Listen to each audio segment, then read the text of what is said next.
प्रिय भाई बहन, आज की रोटी घर सदस्य व्यक्तियों के लिए यीशु ख्रिस्तांची मधुर नावांचे सप्रेम नमस्कार। आज की दिनांक 9 ऑगस्ट 2026 रविवार। समुद्रदी परमेश्वर तरी करतो आणि श्रीमंतही करतो, तो काली आणतो आणि उचही करतो। पहिली सामुएल 2 अध्याय 7 वचन। आपल्या स्तुती गीतात हन्नाने परमेश्वराचे पवित्रतेचे सौंदर्य, त्यांचे दैवी ज्ञान आणि जीवनदायी सामर्थ्य यांची स्तुती केली येते। ती पुढे सांगते की घरी समृद्धी आणि संबंधी ही परमेश्वराकडूनच येते।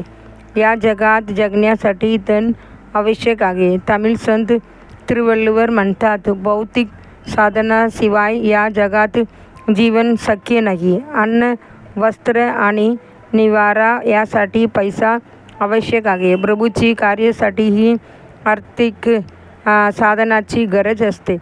आपला देव स्वर्ग आणि पृथ्वीचा महान सृष्टिकर्ता आणि मालक आहे। चांदी यांची आहे आणि सोनेही त्यांचेच आहे।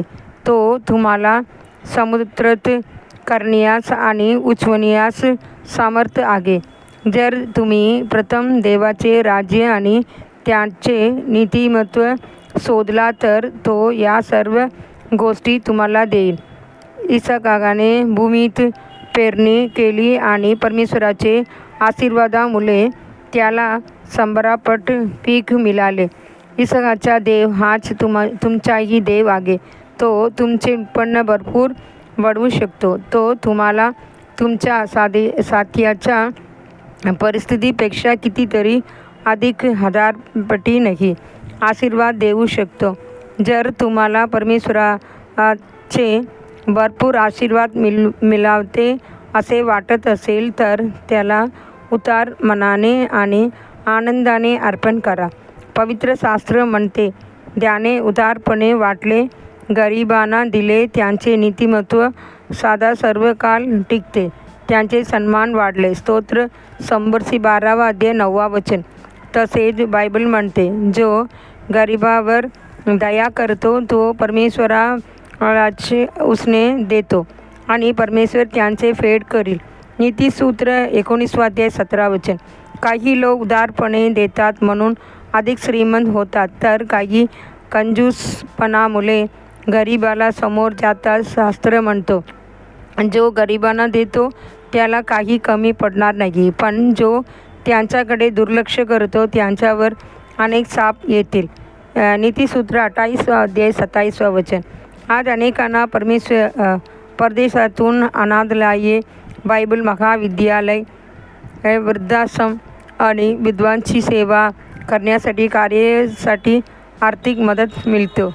ही सर्व स्तुत्य कार्य आहेत, परंतु दुर्दैवाने प्रत्येकजण त्या साधनाचे विश्वासूपणे उपयोग करीत नाही।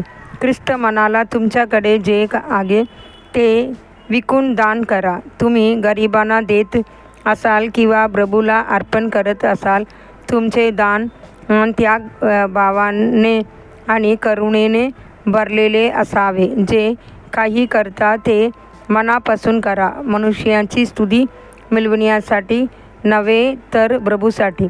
येशू म्हणाला, हा म्हणजे तुम्हालाही दिले जाईल, चांगले माप दाबून, हलवून आणि उजळून तुमची पदार्थ घातले जाईल, कारण ज्या मापाने तुम्ही मोजता त्याच मापाने तुम्हालाही मोजले जाईल। लूक 6 अध्याय 38 वचन। पुढील मन्नासाठी वचन, तो उच्च स्थानी राहील, गडगाचे किल्ले त्यांचे आश्रयस्थान असतील, त्याला भाकर मिळेल आणि त्यांचे पाणी निश्चित असेल। येसाया 33 अध्याय 16 वचन।